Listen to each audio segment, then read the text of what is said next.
author, columnist, managing editor of LibertyNation.com, podcast host and conservative policy advocate. We dismiss history at our peril. Liberty Nation Radio with Mark Angelides.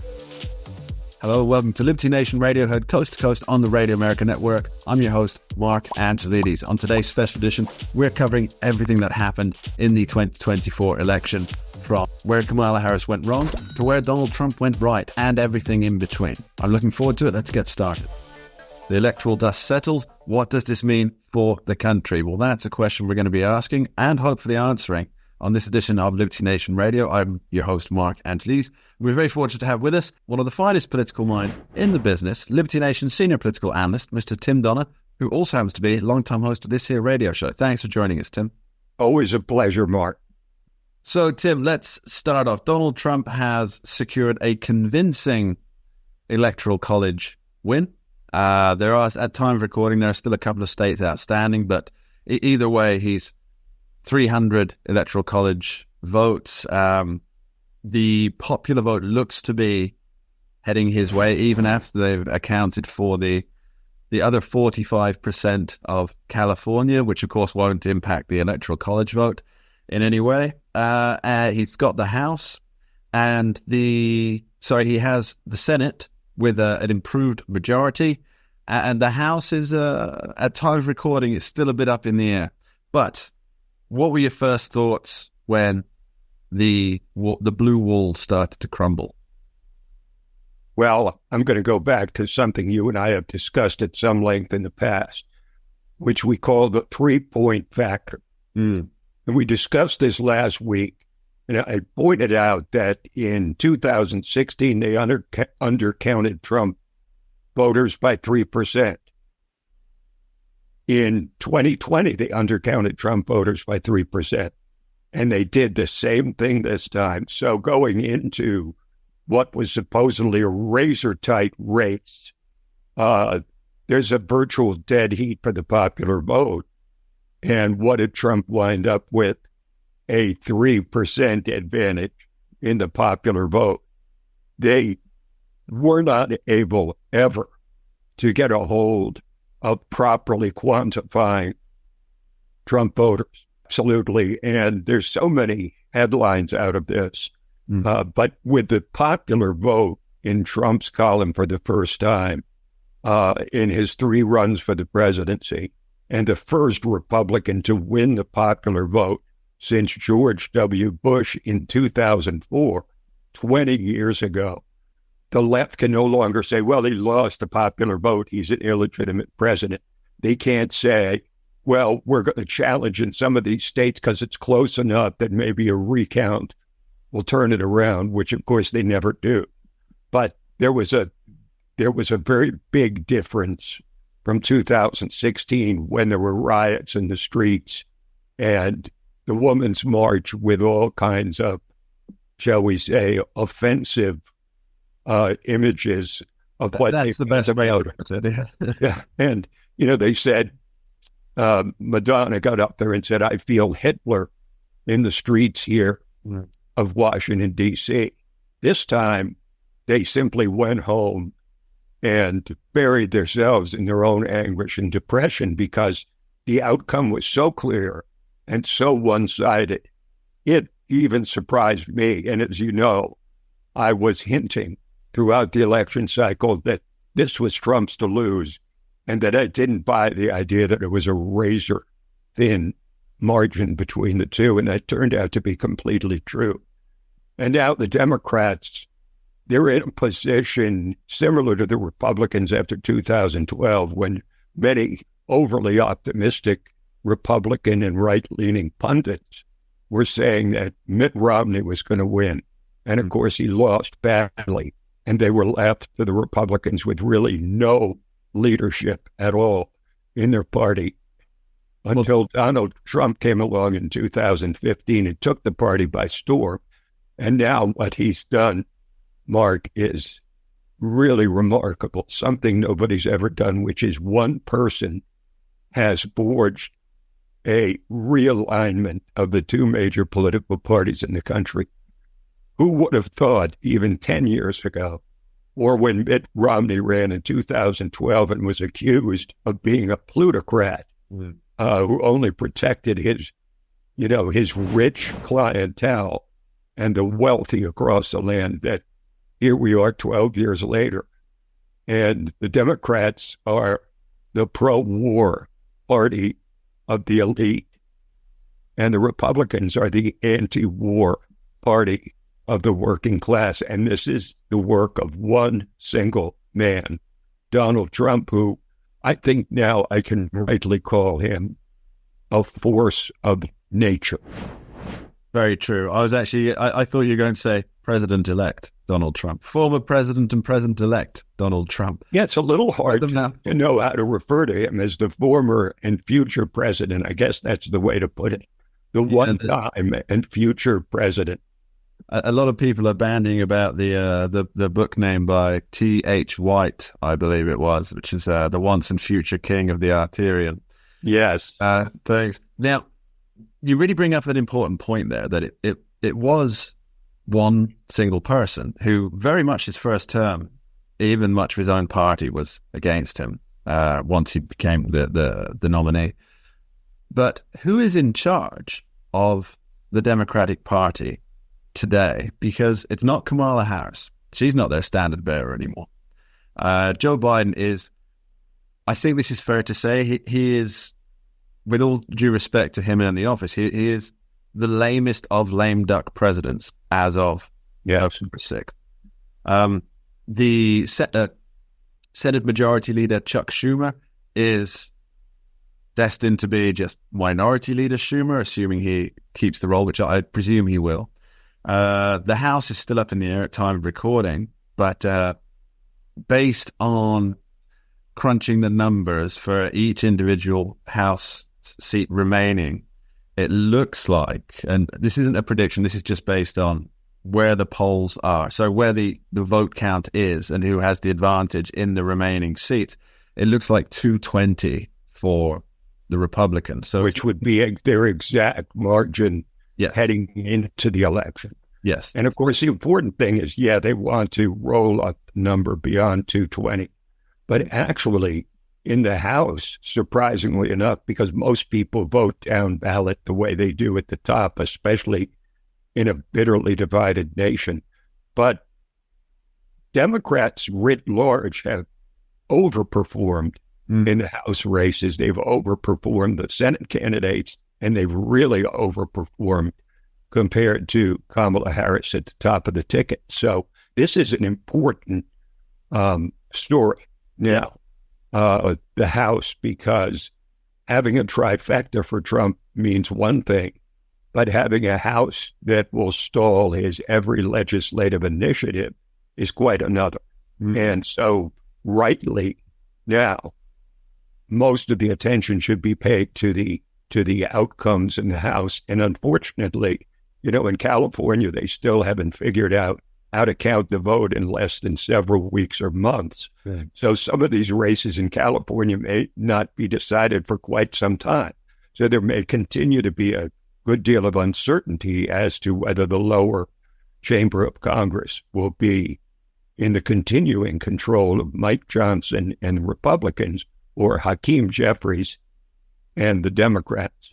But either way, any way you cut it, the party is rudderless now, the Democratic Party, without any leadership.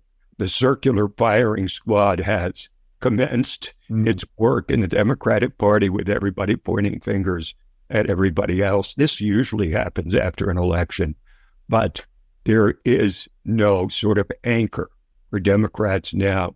Their ideology has been completely discredited by the electorate. And so they're not only going to have to find a leader, but they're going to have to do an awful lot of navel-gazing and decide if they want to continue spending their time trying to impeach and attack and gin up phony scandals against Donald Trump, or if they want to take a look in the mirror and figure out that just about everything that Biden and Harris did over the last 4 years was what contributed to the outcome on Election Day. We're going to examine that question after this short break. Don't go anywhere. We dismiss history at our peril. Liberty Nation Radio with Mark Angelides. And we're back on Liberty Nation Radio, heard coast to coast on the Radio America Network. I remain your host, Mark Angelides, and we continue to be joined by former host of this here show and Liberty Nation senior political analyst, Mr. Tim Donner. Thanks for coming back, Tim.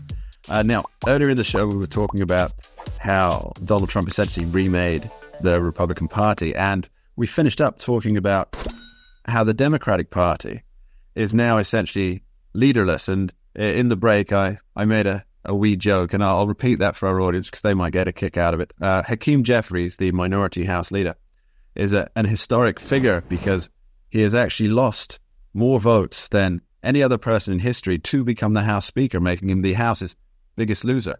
But moving on from that, Tim, what do you think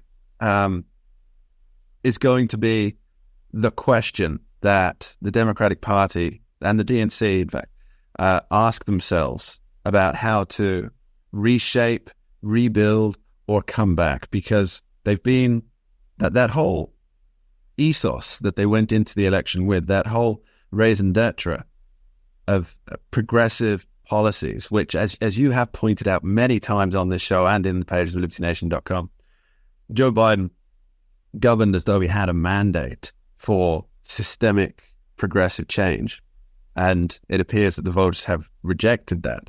So what question do they ask themselves, and where do they go from here? Well, the first thing they should do is to look at history. And it's very instructive. Go back to 1972, when Richard Nixon scored a 49-state landslide over George McGovern, who to that point was the furthest left presidential candidate in history until Kamala Harris came along. So what the party did was very smart. They headed to the center.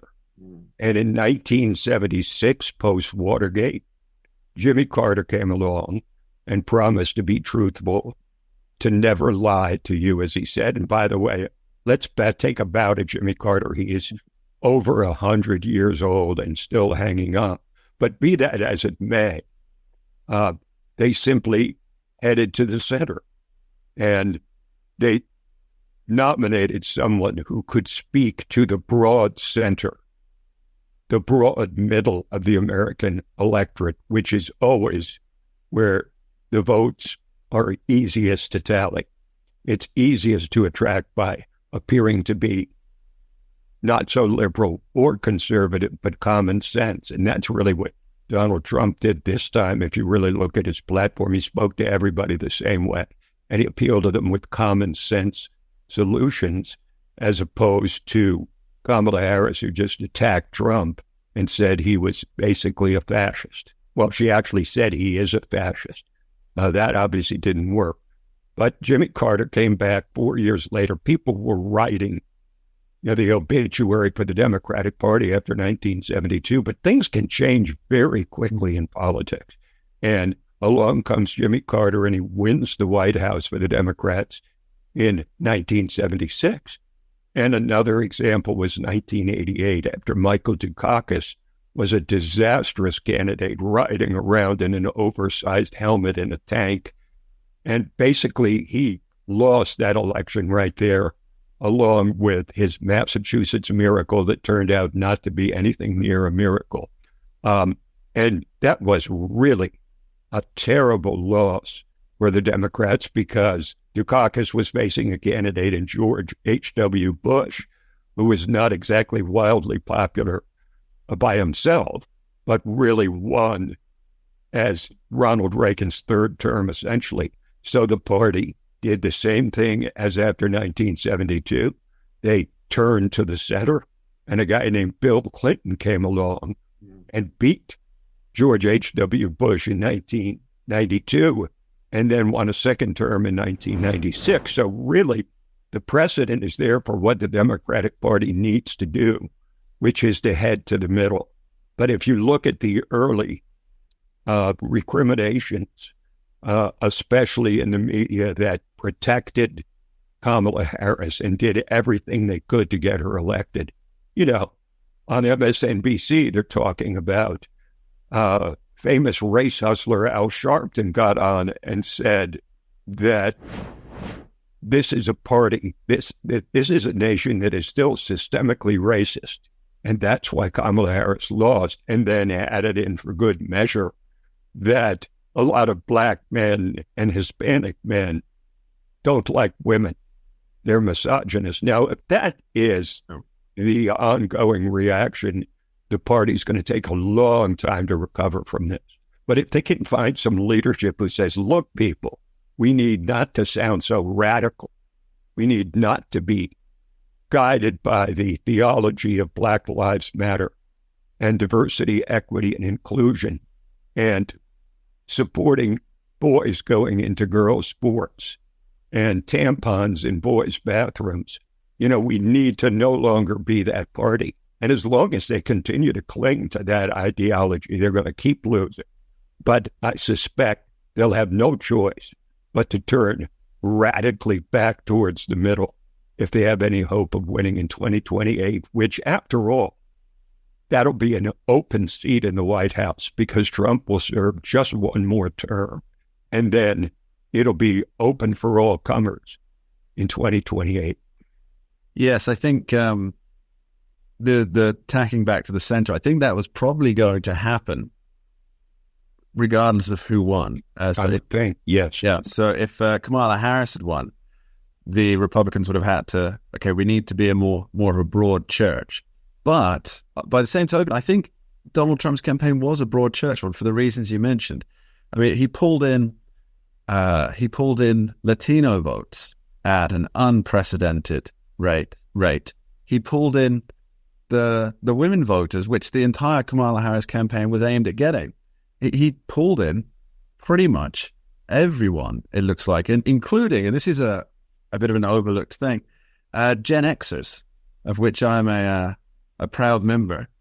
They turned for Trump, and let's be fair, my generation is notoriously apathetic when it comes to politics, and yet they pulled out for them. One more question on this subject, Tim. Do you think that the key distinctions, which are open borders versus closed borders, do you think that is going to disappear from the new shape that the Democratic Party takes? Do you think they will be strong border like Bill Clinton was? Well, when I think of Bill Clinton and the versus what the Democratic Party is today, he talked about how he wanted to make abortion safe, legal, and rare, which it didn't become, but that was his position now. Democrats worship at the altar of abortion. It's a secular religion for them. And, immigration was never a top issue in the election until this year. Elections passed, it was way down on the list. This year it was right near the top. So yes, that's the first thing they have to do, is to support efforts to secure the border and rid themselves of this cultural rot that has overtaken the party over the last, really, 4 years. Yes, it seems you have to prune something for it to grow properly. We'll be back with Tim Donner after this short break. Don't go anywhere. We dismiss history at our peril. Liberty Nation Radio with Mark Angelides. And you're back on Liberty Nation Radio, heard coast to coast on the Radio America Network. I'm your host, Mark Angelides. We're continuing our conversation with Liberty Nation senior political analyst, Tim Donner. Now, we've run the gamut on the Democratic Party. We've talked about leadership. We've talked about lessons that need to be learned. But I think the people, or the group that really needs to learn some lessons, are the pollster group and the legacy media group. Because let's be fair, they're just not getting it right. Well, I'm sure they feel, though, that once Donald Trump is gone and you have a more conventional candidate like someone like a Nikki Haley in 2028, that they'll be able to get I'm calling it now. I think J.D. Vance becomes the nominee. Well, that's that is certainly in the cards. But you've got to remember that Trump is going to really shake things up this time. He's going to really drain the swamp. He's going to try and get rid of thousands of federal unaccountable bureaucrats, which really define the swamp. A permanent bureaucracy unaccountable to anybody and distant from the American people. As far as elite media goes, I think we can say rest in peace, because this is the end of them. They fail to recognize that the American people recognize just how much they put their thumb, really their whole body, on the scale to get first Joe Biden elected and then Kamala Harris. I mean, it was so palpable. But what they seem to. Can I just interrupt you on that one? This thing's really important to bring up. You were watching the MSNBC as well throughout the election night, and I was there in the wee small hours, listening to every word, following all my sources, updating our amazing coverage on libertynation.com, and it devolved. The MSNBC panel, they started talking about, we are losing. We have lost. They used the word we to describe Kamala Harris's campaign. The first honest thing they've said most of the campaign. Exactly right. So when Kamala Harris lost, they lost because what Kamala Harris was selling, the public didn't buy. And therefore, when the media were saying, we are losing, they've lost too. And I don't see how they can realistically come back from a line. They're never going to recover from this. So, Robert F. Kennedy Jr. pointed out that when he was growing up, and he specifically said the time of when his uncle John F. Kennedy was president, media credibility among the American people was in the upper 80s. Mm. Over 80% of Americans trusted the media. That number is now down to about 30%. You could only describe that as a crash and burn. And part of it, of course, is the fact that TV broadcast outlets and newspapers like the Washington Post and the New York Times have become far less influential in the era of social media, where podcasts are now king, not, the 600,000 people who watch CNN every night. That ship has sailed, and the sooner they recognize it, the better off they'll be. And the only way to recognize it and try to correct it is to start reporting objectively on the upcoming Trump administration. Do I expect that to happen? Absolutely not. But just like the Democratic Party, if they want to spend the next 4 years ginning up scandals about Trump, supporting impeachment efforts, and the like, and all the things, or even trying to indict the sitting president when Donald Trump enters the Oval Office again, that trend is only going to continue. And I think it's a totally different media environment now. And these broadcast networks have contributed to their own demise by so blatantly favoring the left and trashing the right. And people aren't stupid. They can see it. They've created and consigned themselves to their very own purgatory. Yes. From which there is return. That's the funny thing. That's the thing about purgatory, right? That's not eternity. That is, you can go one way or the other after there. And they can do a comeback. And as you say, the solution to it is so simple. It's to tell the truth, to report. But the problem is that these people actually believe what they're saying. The media is so dominated by liberals. Take Fox News apart, and you can barely find anyone who isn't nakedly left-wing.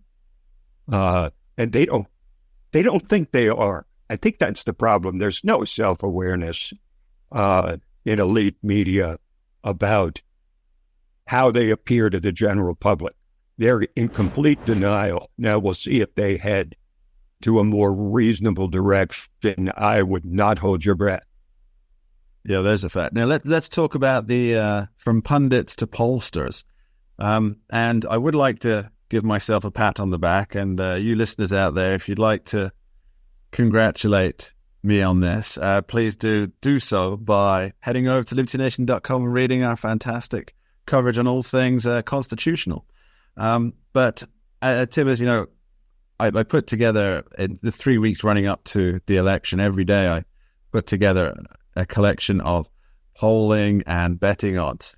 And I used a slightly different method to most people, most outlets when it came to parsing the swing state polling. And that was, well, you can check it out on the page of libertynation.com, but essentially I used only the most recent ones rather than taking the spread of pollsters over a period of time, so I could really catch the zeitgeist of it. And the final set of 7 battleground polls that I had on Liberty Nation, I said that 6 would go to Donald Trump and 1 would go, was on a knife edge, really. And that's basically came to pass. And so somehow libertynation.com, under the wonderful stewardship of Tim Donner and Lisa K. Donner, actually became one of the most accurate predictors for the 2024 election.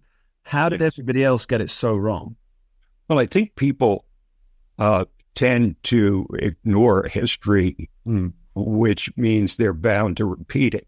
And several times during the election campaign, I pointed out that the circumstances of this election were very similar to 1980, when I will point out that the Washington Post's last poll in 1980 had Jimmy Carter winning by 4 points.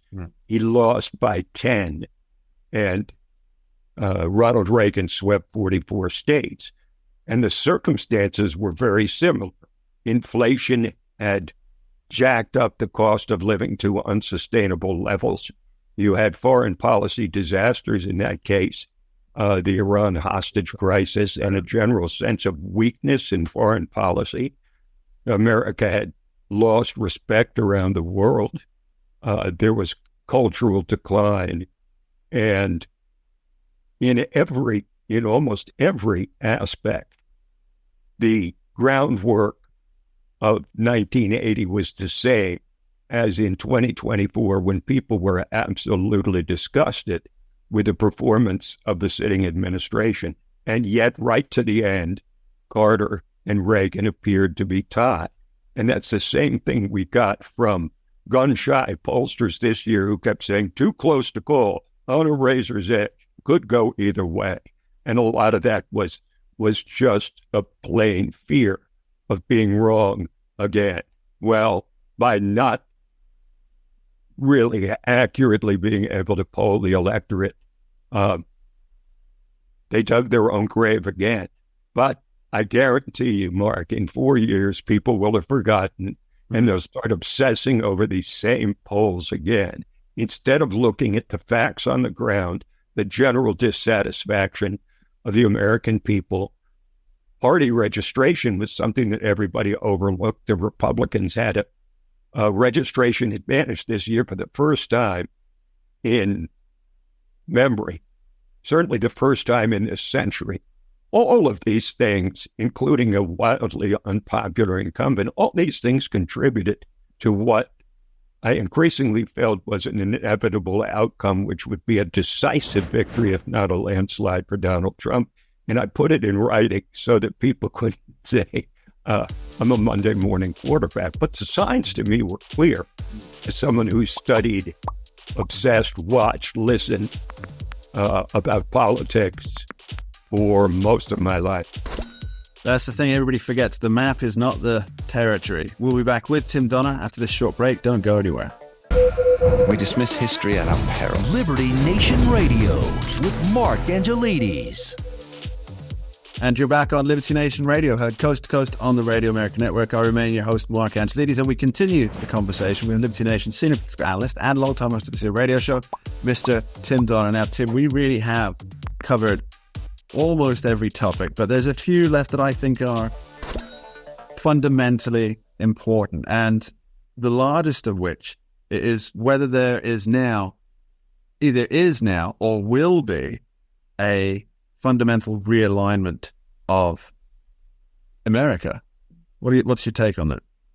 Well, I think it's premature to proclaim that there's a realignment, even though Donald Trump doubled his vote among black voters and increased his portion of Hispanic voters beyond what even George W. Bush accomplished in 2004. He had the highest Hispanic vote for a guy who began his campaign with his famous talk about Mexicans and rapists and all of that stuff.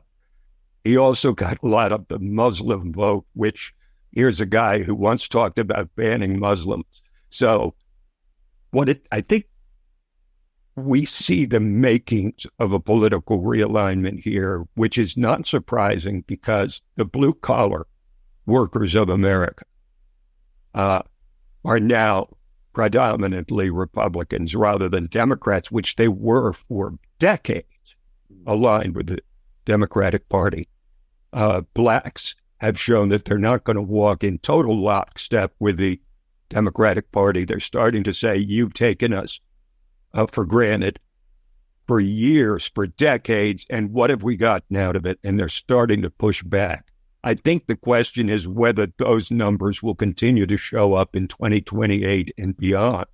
But certainly the biggest realignment is among so-called Latino voters or Hispanic voters, because they were pretty much a reliable 2/3 Democratic constituency for as far back as we can remember.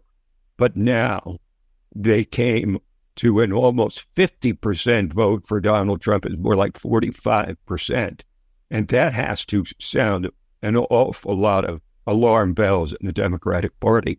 And we see now that a Republican has won the popular vote, and he's ahead by 5 million as we speak. It's not a small lead. It's a 3% lead in the popular vote, which could shift a little bit when California finally submits its final tally, which could be weeks from now. It could be in time for the 2028 It could be. election. It probably will be in time for 2028. But I think we have the makings of a political realignment. Will it be quite like 1964, where when the Democrats passed the Civil Rights Bill, and it really wasn't just Democrats, it was more Republicans and Democrats that supported the Voting Rights Act of 1964. That was a complete realignment where blacks who had been pro-Eisenhower and even pro-Nixon in the 1960 election were just turned heavily towards the Democratic Party. And the South became solid for Republicans instead of solid for Democrats, and everything was changed. Ronald Reagan started to realign with his two overwhelming victories in the 80s, but that didn't hold because George H.W. Bush came in and thought that he had been elected. Put it this way, he started the election on third base and thought he hit a triple. In fact, he was just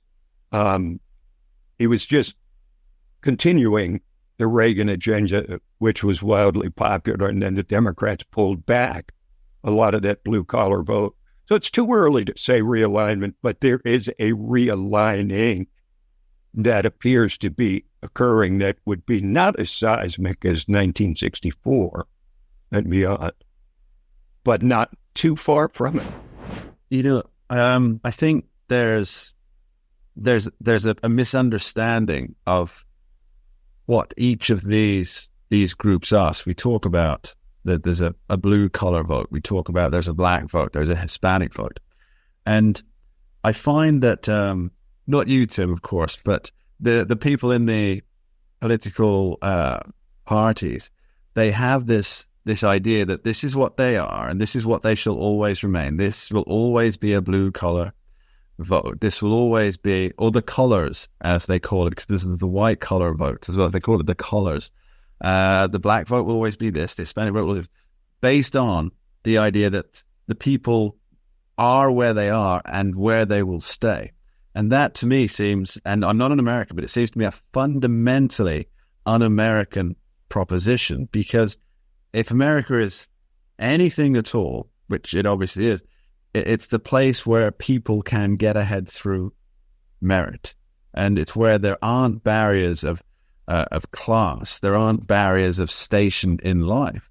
And what you have is, I mean, the world has changed so much just in the last 10 years, 10, 15 years, where people from any background can essentially go into any field. There's no barrier to entry anymore. And so what happens is everybody who is anybody who has even just a mild bit of get up and go about them are striving for something beyond what they have. And there's very few people who are happy to just sit at home and accept their lot.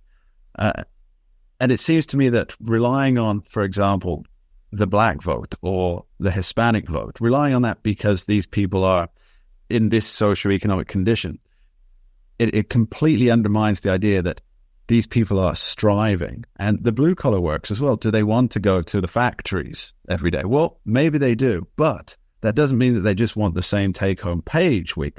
You know, people in the factories, what do they do when they get home? They're putting on political podcasts. They're learning about the Roman Empire through the internet. The whole persona of America is geared towards there's some kind of advancement, whether that's economic, family advancement, mental advancement.